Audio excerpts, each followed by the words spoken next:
Moment bewegt mich regelmäßig bei der Beratung internationaler Konzerne das Thema Matrixstrukturen. Das ist eine neue Form, wie sich Konzerne, vor allen Dingen internationale Konzerne, aufstellen. Und die entspricht überhaupt nicht der Rechtsordnung, jedenfalls der deutschen Rechtsordnung. Und da entstehen relativ viele Probleme.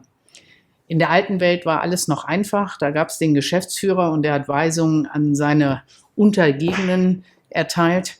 Und heutzutage strukturieren sich Konzerne entweder nach Business Units, Segmenten, Sparten, so wie es so schön heißt, oder nach Funktionen und oftmals auch nach Region. Das führt dazu, dass man als Mitarbeiter in einer Abteilung Weisungen erhält von einem sogenannten Matrix-Manager. Und der Matrix-Manager sitzt nicht mehr im Arbeitgeberunternehmen, sondern irgendwo, oftmals auch im Ausland.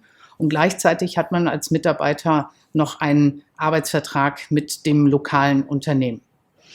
Und in dieser Struktur, würde ich sagen, gibt es 3 Player, die wir uns vielleicht mal kurz angucken sollten, nämlich diesen berühmten Matrix-Manager, den Geschäftsführer und den Mitarbeiter.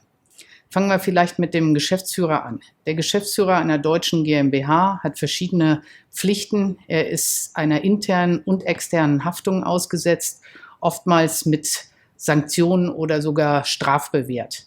Das heißt, ein Geschäftsführer muss darauf achten, dass er Sorgfaltspflichten eines Kaufmanns beachtet und dass er in der Lage ist, sämtliche Geschehen und Entscheidungen, die sein Unternehmen betreffen, auch kennt und auch mitverantworten kann.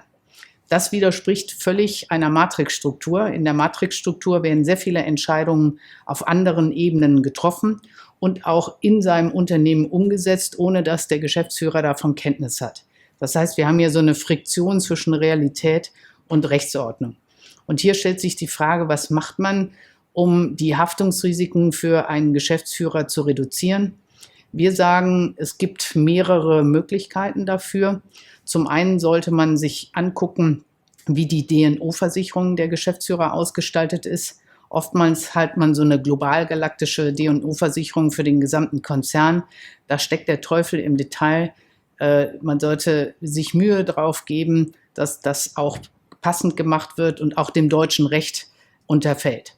Zweitens sollte man als Geschäftsführer darauf achten, dass man bei kritischen Entscheidungen Weisungen erhält von der Gesellschafterin des Unternehmens und nicht darauf hoffen, dass Weisungen, die irgendwie durch den Konzern gewabert sind, irgendwie auch als Weisungen akzeptiert werden später. Drittens sollten Geschäftsführer darauf achten, dass sie eine entsprechende Geschäftsordnung in der Geschäftsführung haben, die klare Zuständigkeiten verteilt. Das heißt, der Geschäftsführer, der für den Vertrieb zuständig ist, muss nicht automatisch jedes Detail im Einkauf oder in der Produktion kennen. Und ferner sollten Geschäftsführer faktisch darauf achten, dass sie nach Möglichkeit eingebunden sind. Also wenigstens in CC genommen sind, damit sie wissen, was ihre vermeintlich Untergebenen so alles treiben und was ihnen als Geschäftsführer möglicherweise zugerechnet werden kann. Das ist die Ebene der Geschäftsführer.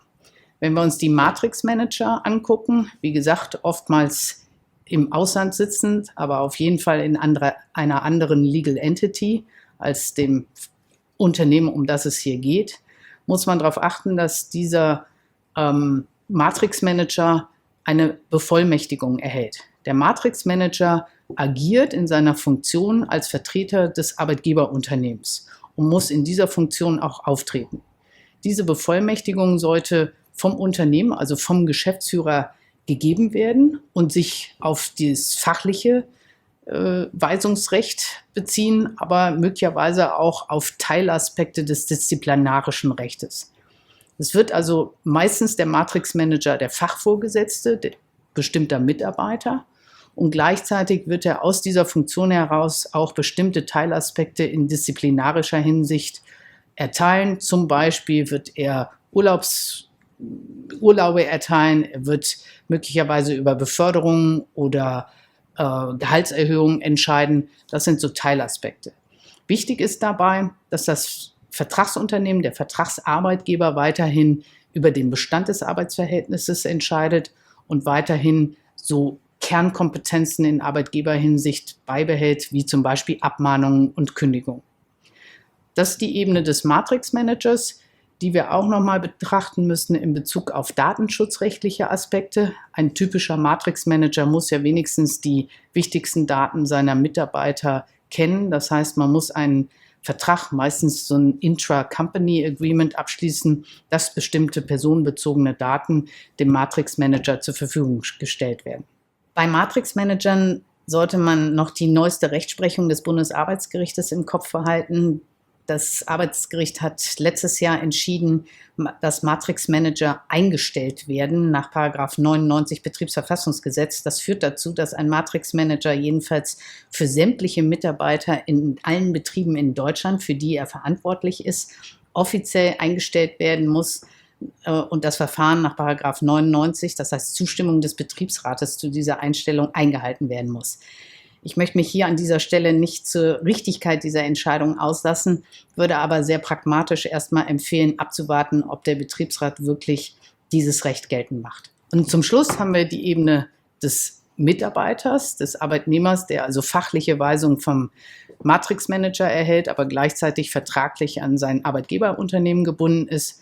Auch der muss ja wissen, wer ihm da plötzlich fachliche Weisungen erteilt. Das heißt also, diese Bevollmächtigung, von der ich eben gesprochen habe, muss dem Arbeitnehmer zur Kenntnis gegeben werden. Da bietet sich natürlich das Intranet an, in der man diese Funktionen beschreibt und auch beschreibt, welche Abteilungen jetzt dem Matrix-Manager unterstellt sind.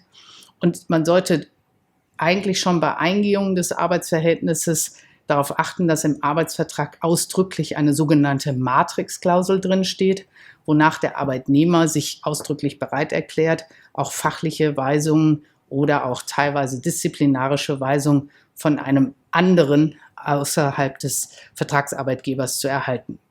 Wenn man diese Grundsätze beachtet, hat man zumindest aus arbeitsrechtlicher Sicht schon mal ganz gut das Thema Matrixstrukturen im Konzern im Griff.